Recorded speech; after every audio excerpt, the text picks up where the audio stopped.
Good morning, friends. Welcome back to Astrology Today. My name is Mel Rose, and I'm here to share your daily aspects. Today is Thursday, March 31, 2022.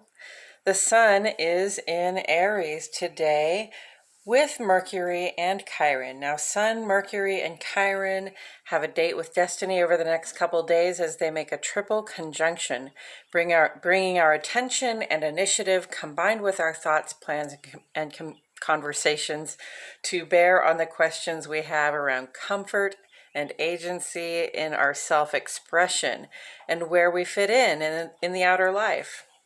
Sign influences most affected by this: Sun, Chiron, and Mercury business, Leo, Aries, Virgo, Gemini, Aquarius, and then everyone else. The moon begins in Pisces today, making ingress to Aries early in the morning. This is the transformational moment, friends, the end of one cycle and the beginning of another. This has been the vibe in so many ways over the last couple weeks, but here we are at the transitional point for the inner life, rising anew for the journey forward. The moon is new today as well. With a new moon, we also meet a new beginning. From this point, we set our intentions. I encourage us all to sit with our creative and intuitive materials to ask ourselves what our vision is for the next 2 weeks, 6 weeks. What do you desire for your life to look like by midsummer this year? That's at the end of June, and the high point of the sun's influence on our lives this year. But it's not the complete culmination of all of our dreams and desires. Where do you want to see yourself next year at this time? In 2 years? In 5? And what will it take to get there? This is a good time to be thinking on those things. It all starts with a dream, an ideal you have for your future that you would give all you've got to attain. Write, draw, or speak these ideals into being. This is where the work, right here, of self-creation begins. Now I'm going to get right into the aspects, but first I want to point out this lovely handcrafted key on the right-hand side of the page. Most of the symbols on the page have made it into the key, so if you desire a point of reference, it's right here. I've otherwise divided the page into 2 columns, one for each of our luminaries. The moon now is the luminary that sheds light on our inner lives. This is your relationship with yourself, what it feels like for you to be in your body, heart, and mind, and in your home.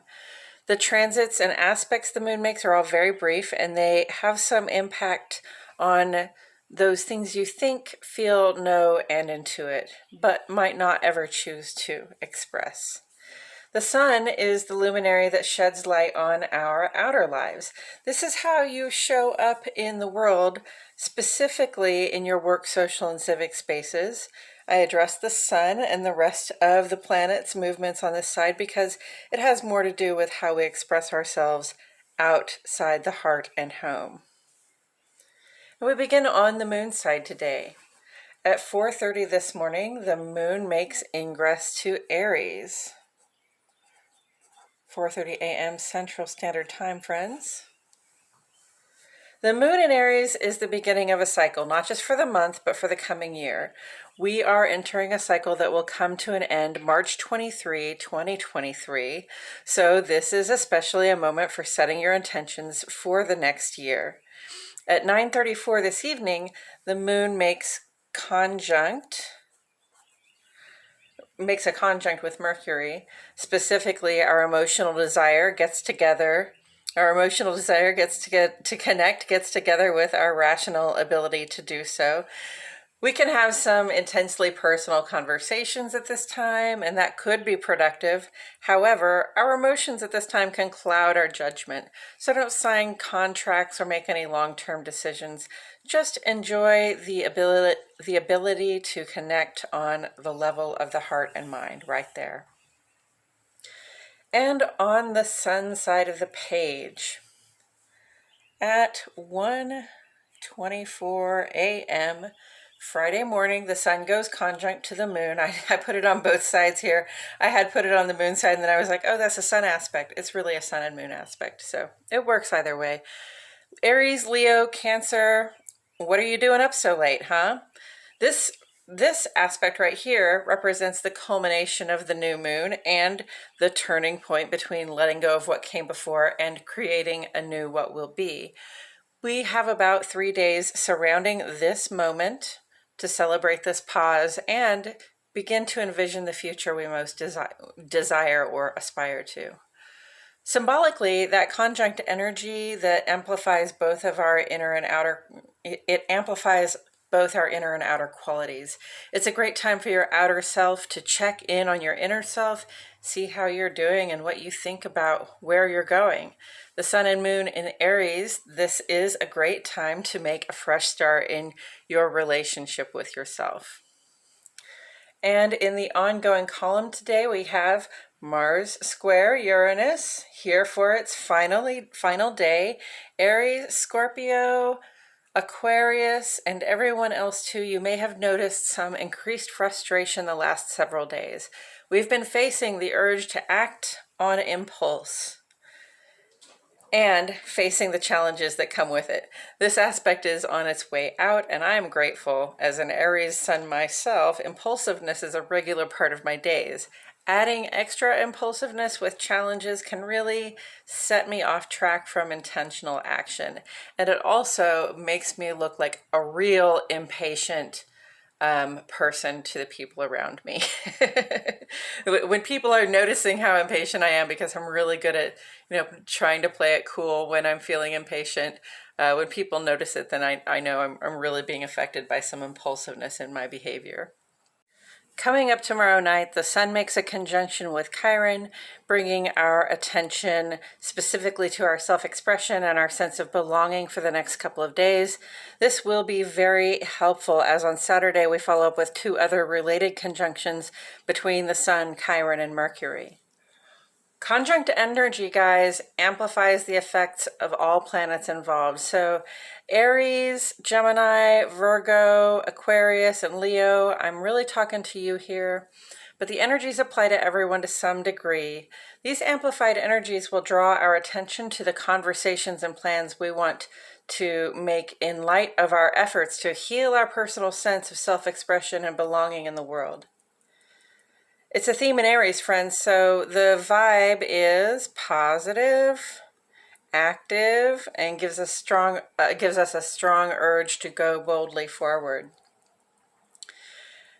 And then coming up on Friday the 8th, we will have the first quarter moon in Cancer. That'll be the time when we stop peering into the future and making our plans and start acting on some of them. And okay, that's it for today's astrology. Thank you all so much for being here today. Please like my video, subscribe, and click the notifications bell. I post here every day, and I wouldn't want you to miss a thing. Also, friends, I appreciate it so much when you comment to ask questions or lend encouragement. Please put a comment in the section below. I will see it and respond. Now I'm going to take a couple of minutes to talk about tarot as it relates to astrology. First, I'll discuss the tarot card that sits on the side of the page, and then I'll do a quick rundown of today's astrology before throwing a random card that hopefully speaks to the energies. Okay, let's get into that. So, you see my little jiggly eye? That's how I make my sun and moon, right there. So that's why you sometimes see jiggly eyes hanging out there. They're great circle makers. So the tarot card on the side of the page is the 3 of Wands, and it relates to the second 10 days of the sun's transit through Aries. So Aries is divided into 3 10-day sections, and they all are going to relate to Wands because Aries is a fire sign and Wands are fire in the tarot. And this one's the second 10 days, so we're in the middle of the sun in Aries transit right now, at the beginning of the middle. So 3 of Wands, this is again a fire element card. You see this person sort of standing on a hill, sort of looking out over looks like a sunset, a sea at sunset or something like that. And they've got their 3 wands there. I like to think of wands as like achievements or trophies, tokens of things that you've already accomplished with your drive and spirit. So Three of Wands here represents looking ahead. Where Two of Wands was about planning and doing the work that it takes to move our intentions into motion. This is really about, having already put our plans in motion, looking ahead, seeing what that's going to look like, thinking about our expansion, and when you just get started on something, there can be some rapid growth. Like things can seem to snowball pretty quickly when you're just getting started. So that's the vibe for this card, is like expansion and rapid growth, seeing ahead. Our dreams at this point have become solid plans, and we're really preparing to act out what we're going to do. And, also with this comes the thought that, as I look out there, I can see what obstacles might be in my path. See, I've got far sight here. I can see even the other shore, right? So I can see whatever obstacles might be in my path, and I remain dedicated to my goals, and I'm ready to bust through those things that seek to stall me or slow me down. All right, that's the Three of Wands, is sort of a readiness to push on through. Okay, and now I'm gonna take a moment to mix up my cards while I remind myself and the cards that the sun is in Aries with Mercury and Chiron, and we've got this whole, healing ourselves, our sense of personal expression, our comfort with expressing ourselves around other people, and our comfort with being able to fit into groups. We're talking about it, we're planning about it, we're thinking about it. All of our efforts and intention are on that right now. So, I think that's beautiful. I think we can all use some healing. And this is the 50-year return of Chiron in Aries. So if you're like me and you're around 50 years old, you probably are having a Chiron return, and you're feeling a new sense of identity in the world and a new sense of your ability to fit in. And hopefully it has improved since the first time around. And then the new moon begins in Pisces, but moves into Aries very early this morning. New moon, beginning of a cycle. First new moon after the after the equinox, beginning of a year-long cycle. Okay, and then also, first moon in Aries, right after the solstice. That is the beginning of another year-long cycle too. So we're at beginnings on 2 or 3 different levels here on the inner life. So that's something to think about. Beginnings, the endings have ended or are coming to a close, and we're all new beginnings right here, friends. So in the sun side of the page, we're on the last day of that Mars square Uranus. Hopefully, maybe you felt that initiative and impulsiveness and decided, not to do the challenges, to school yourself instead, to be honest with yourself about why you were feeling frustrated or thwarted. But that's on its way out, and this ability to push forward is really on its way in. And also on the sun side of the page, after midnight, we have the culmination of that new moon, the sun conjunct the moon. So that's a very intensified atmosphere in the inner life and the outer life, where we can really communicate with ourselves and know what we want going forward. Moon makes ingress to Aries early this morning. Again, beginning of a cycle. Aries is always the new kid on the block, okay? Aries is always the beginning of the cycle. Aries is the self. It is, the individuated self. and it's got, a sort of innocence and drive and a sense of forward motion. So love that moon and sun in Aries, moon in Aries energy right now. And then moon conjunct Mercury, strong connections at this time can be made, because this is our feelings and our intellect, so we can think about how we feel and we can communicate about it really well. So, that makes for some really good conversations, especially with people that we care for. Just remember that, emotions at this time can cloud your judgment, so don't sign any contracts or do anything, very official at this moment. All right, and with all of that said, turning that card. Temperance. I love temperance. So this temperance card is a lot different from the temperance cards you'll see in other decks. The Rider-Waite-Smith is the standard for most decks, and Usually temperance is a person with one foot on the ground and one foot in the water, and they're holding two cups and they're sort of spilling water sideways from one cup into the other, like mastery of the flows of how to do these things, right? This temperance occurs more like an owl is what it looks like. See all that feathering, all that busy feathered looking stuff here and these big wings here.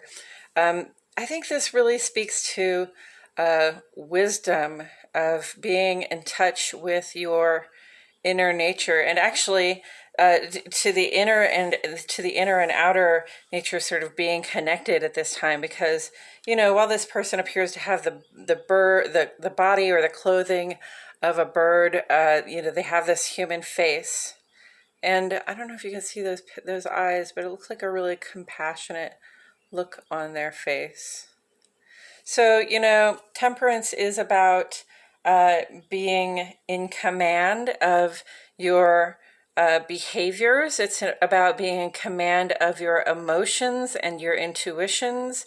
And it's really about, having compassion for yourself and others and knowing how to make things work, which doesn't really ever imply force, okay? It really implies wisdom. So, wisdom at this time might be a little hard to come by, in the context of Sun and Moon and Aries is a very young, innocent vibe, but that doesn't mean that there's no wisdom in that youthful and innocent vibe. It just means, here's a reminder to seek balance and to manage ourselves so that we are, when we're in control of ourselves, then we have power in the world. And we need power in the world right now because we're getting ready, to expand, to grow really quickly. And, we need to be able to push past obstacles as we get there. And I love the overlapping colors because these cards are clearly from different decks, but we've got a lot of orange and yellow and gold in here. So those are really rich, warm colors to me. It makes things look bright and sort of happy and even to me. Yeah. And also on this card, where the feathering is down here in the belly, that pattern always looks really busy to me. Like there is a lot going on the inside. So like really placid in the face, really strong in the frame, but there's still a lot going on in here in order to produce that self-mastery that is required for, balanced flows, for maintaining, that equilibrium that helps us push forward. Okay, I think that's all I have to say about that today, friends. No, it's not. There's one more thing. You see these triangles up under Temperance's neck? There's always a triangle. There's often a triangle in the Temperance card right around the chest or the neck. And that always reminds me really of trine aspects. We have trine aspects occasionally, and that's harmonious functioning, ideal functioning, right? And in this case, like because that's on their chest or on their heart, on their chest or on their throat, it's like ideal functioning from the heart or ideal functioning in this case, like, from the throat, which the throat chakra is about how we communicate, how we express ourselves. And so is Chiron and Aries, all about how we express ourselves and how we feel that we fit in. And often that has to do with some self-mastery. Okay, that is all I have to say about that. So thank you so much for joining me today. I appreciate you all so much for being here. My name is Mel Rose, and I will see you all back here tomorrow for more Astrology Today.